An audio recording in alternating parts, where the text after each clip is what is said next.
जय हिंद। आज कारगिल विजय दिवस का शुभ अवसर और मैं इलाहाबाद विश्वविद्यालय के करीब से गुजर रहा था तो मुझे एक युवा साथी मिले जो एनसीसी के ड्रेस में है। एनसीसी के ड्रेस को जब भी मैं देखता हूं तो मेरे अंदर एक उत्साह आ जाता है, क्योंकि मेरा भी बचपन में एक ख्वाहिश था कि मैं भी इस ड्रेस को पहनूं, लेकिन जानकारी के अभाव में मुझसे अवसर छूट गया।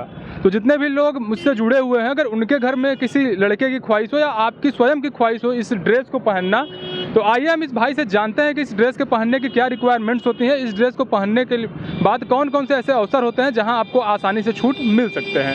तो आइए हम इनसे मिलते हैं और जानते हैं। सबसे पहले आपका नाम? मेरा नाम प्रिय रंजन कुमार है। मैं 2 UP artillery battery NCC Prayagraj का कैडेट हूँ। आपका यूनिवर्सिटी कौन सा है? Prayagraj university, Allahabad university? बिल्कुल, मैं इलाहाबाद यूनिवर्सिटी के 2 यूपी आर्टिलरी बैटरी जो इसका ब्रांच है एनसीसी का, यहीं से मैं एनसीसी कर रहा हूँ। इस बार मेरा 2nd ईयर है। तो एनसीसी करने का ख्याल आपके मन में कब से आया? सर, एनसीसी करने का ख्याल तो बचपन से एक जुनून था कि देश सेवा करने के लिए, तो उसी के रिगार्डिंग मैं आर्मी में जाना चाहता था। तो अभी वो सब चीज़ें प्रोसेस चल रही हैं, अभी अध्ययन चल रहा है, ग्रेजुएशन चल रहा है, तो मैंने सोचा क्यों ना कि वो अनुभव जो कल मुझे जहाँ पर कार्य करने हैं उसका अनुभव क्यों ना आज ही लिया जाए। जैसा कि मैंने पिछला वीडियो अपलोड किया था तो बहुत सारे छात्रों की ये रिक्वायरमेंट थी कि मैं एनसीसी करना चाहता हूं, लेकिन इसके रिक्वायरमेंट्स क्या होते हैं। कुछ लोग बताते हैं कि इसमें 5-5 किलोमीटर रनिंग करना होता है, कुछ लोग बताते हैं कि इसमें आर्मी की तरह रनिंग करना होता है। तो जैसे आप तो वास्तविकता जिससे परिचित होंगे, आप तो उस चीज़ से गुजरे हैं, तो आप कृपया बताने का कष्ट करें कि क्या रिक्वायरमेंट होती है शुरुआत में।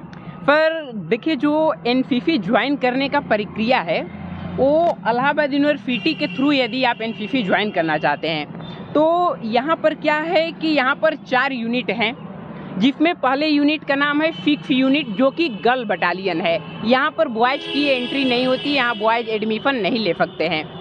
उसके बाद दूसरा है 15 यूपी BNNCC, यहाँ पर बॉयज़ गर्ल दोनों ले सकते हैं। उसके बाद है 2 यूपी आर्टिलरी बैटरी, और उसके बाद एक नेवल विंग्स भी है जो कि 1 यूपी नेवल विंग्स कहलाता है। ये चारों यूनिट इलाहाबाद यूनिवर्सिटी का है। यदि शुरुआत में क्या रिक्वायरमेंट्स होती है? रनिंग होता है, रिटर्न होता है? बिल्कुल सर, इसके लिए सबसे पहले आपको इलाहाबाद यूनिवर्सिटी में एडमिशन लेना पड़ेगा। उसके बाद आप जिस भी बटालियन में एडमिशन लेना चाहते हैं वहाँ का फॉर्म निकलेगा, आप वहाँ फॉर्म भरिए।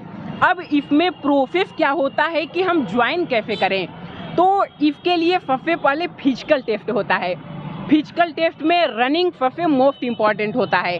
यदि आप एनसीसी ज्वाइन करना चाहते हैं तो आप 4 मिनट 20 सेकेंड में 1600 मीटर की जोरदार तैयारी कर लीजिए, क्योंकि फीटें बहुत कम होती हैं। 4 मिनट 20 सेकंड, यानी यूँ कहे तो आर्मी के लेवल की रनिंग होनी चाहिए। आर्मी के लेवल की एकदम रनिंग पूरी तैयारी होनी चाहिए।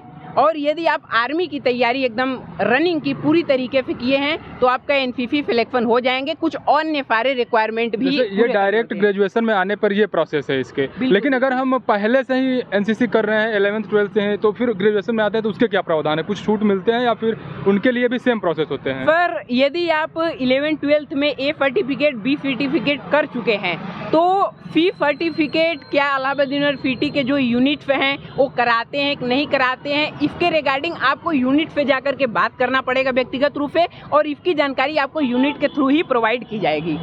चलिए, ये आपने बताया, क्या इसमें कुछ रिटर्न एग्जाम के भी प्रावधान है? बिल्कुल सर, रिटर्न एग्जाम की यदि बात करें तो आपको general maths, general competitive reasoning और इंग्लिश के कुछ ग्रामर और जनरल नॉलेज के ही क्वेश्चंस आते हैं। मिनिमम 50 क्वेश्चंस रहते हैं, जो कि यदि आप 2 यूपी आर्टिलरी बैटरी में एग्जाम देंगे रिटर्न का तो आपको इंग्लिश में देना पड़ेगा, और यदि आप 15 यूपी BNNCC में देते हैं तो वहाँ का रिटर्न हिंदी में होता है।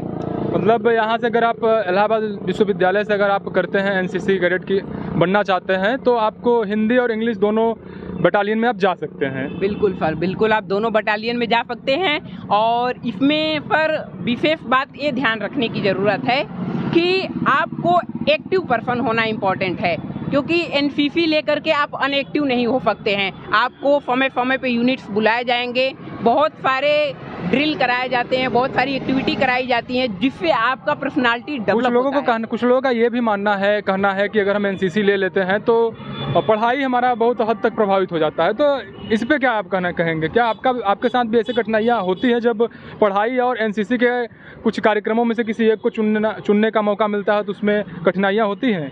बिल्कुल सर, कठिनाइयाँ इसमें पूर्ण रूप से होती हैं। और यदि बात करें कि जैसे पढ़ाई का क्या असर पड़ता है एनसीसी के थ्रू, तो सर यदि आप पढ़ाई के साथ साथ कई अन्य गतिविधियां कर रहे हैं तो कहीं न कहीं आपका समय बाधित होगा। तो इसके लिए आपको थोड़े और मेहनत करने पड़ेंगे, और यदि आप और मेहनत करते हैं तो कहीं न कहीं आपका ये एक्स्ट्रा ऑर्डिनरी वर्क होता है। और एक्स्ट्रा ऑर्डिनरी जो लाइफ में वर्क करता है उसका डेवलप एक अलग तरीके से होता है, एक अलग तरीके से उसका प्रोफेशनल लाइफ विकास करती है। लगभग एक सत्र में, एक साल में कितने दिन आपको एनसीसी को देना पड़ेगा अगर आप एनसीसी से जुड़ते हैं तो?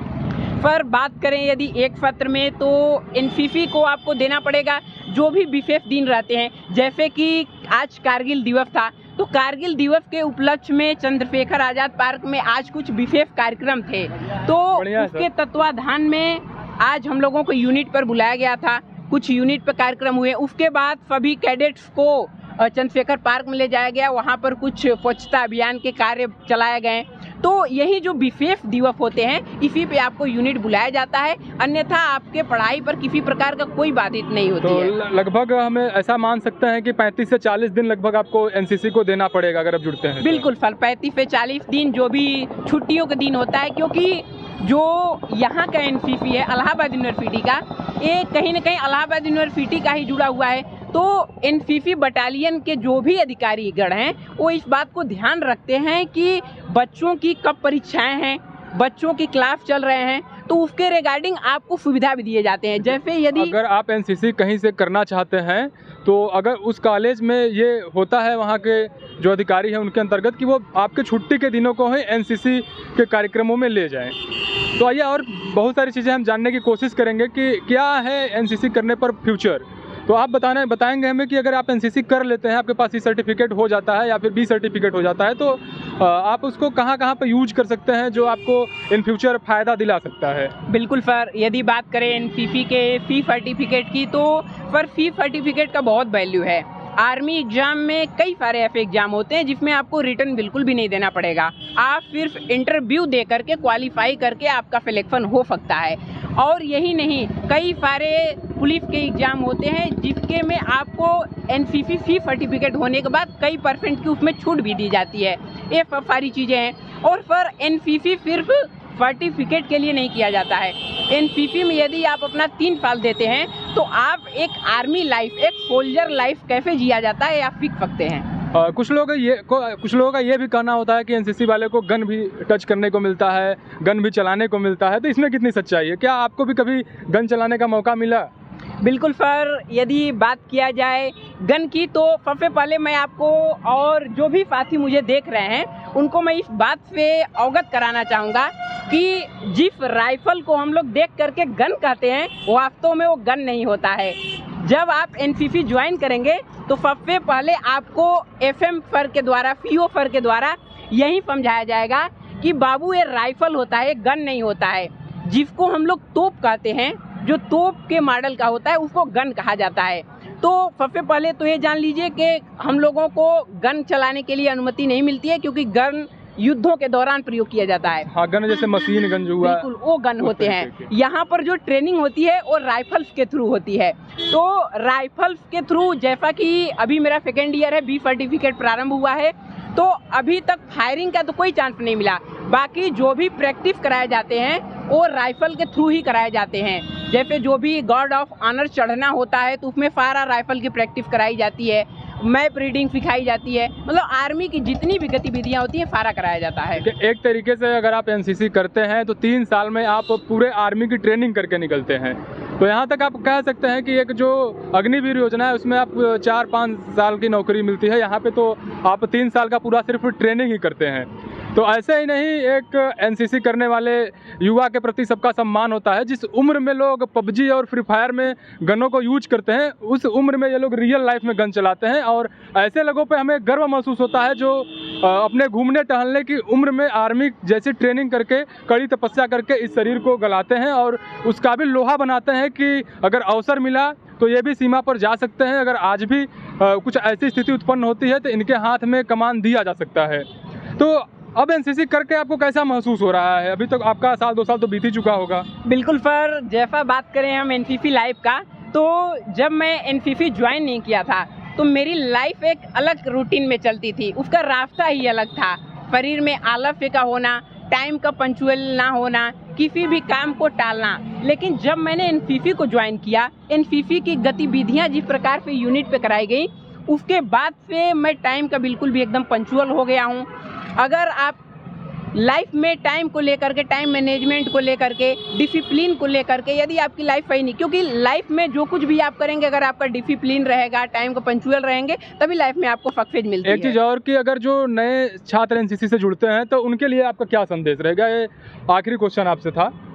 बिल्कुल सर, बात करें यदि नए छात्रों का, तो सबसे पहले नए छात्रों का इलाहाबाद यूनिवर्सिटी के एनसीसी में स्वागत है मेरे तरफ से। अगर कहीं और भी अपने नज़दीकी, क्योंकि सारे छात्र तो, सारे दर्शक हमारे जो है अपने घर के लोगों को इलाहाबाद विश्वविद्यालय में भेजने में असमर्थ भी हो सकते हैं, तो कहीं से भी अगर कोई एनसीसी ज्वाइन करता है तो उसके लिए आपका क्या संदेश रहेगा? बिल्कुल सर, सबसे पहले जो भी एनसीसी ज्वाइन करते हैं उनको मैं यही कहना चाहूँगा कि देश के प्रति सम्मान रखें और हमेशा देश के लिए सदैव तत्पर रहें। देश के समर्पण की भावना होनी चाहिए। दूसरी बात रही कि यदि आप इलाहाबाद यूनिवर्सिटी नहीं आ पाते हैं तो जहाँ पर भी आप ग्रेजुएशन कर रहे हैं वहाँ पर भी एनसीसी कराई जाती है, क्योंकि एनसीसी कैडेट्स पूरे देश भर में फैले हुए हैं, लाखों की संख्या एनसीसी है।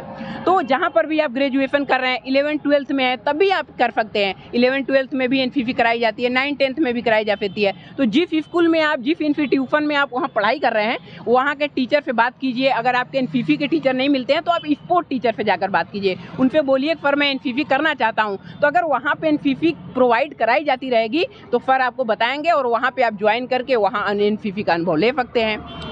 चलिए, आपका बहुत बहुत धन्यवाद जो आप हमसे मिलकर हमारे जो कमेंट लोग करते थे उनके रिक्वायरमेंट को आपने पूरी किया। आपने बताया कि एनसीसी का पार्ट बनने के लिए, एनसीसी का हिस्सा बनने के लिए और ये वर्दी पहनने के लिए आपके अंदर क्या क्या रिक्वायरमेंट्स होनी चाहिए, वर्दी पहनने के बाद आपके अंदर कौन कौन से बदलाव हो सकते हैं। तो वीडियो आप देख रहे थे युवा की रिपोर्ट। अगर आपको वीडियो पसंद आई हो तो लाइक कीजिए और अपने उन साथियों तक पहुँचाइए जो एनसीसी का एक हिस्सा बनना चाहते हैं। तो वीडियो अंत तक देखने के लिए आपका बहुत बहुत धन्यवाद। जय हिंद। जय।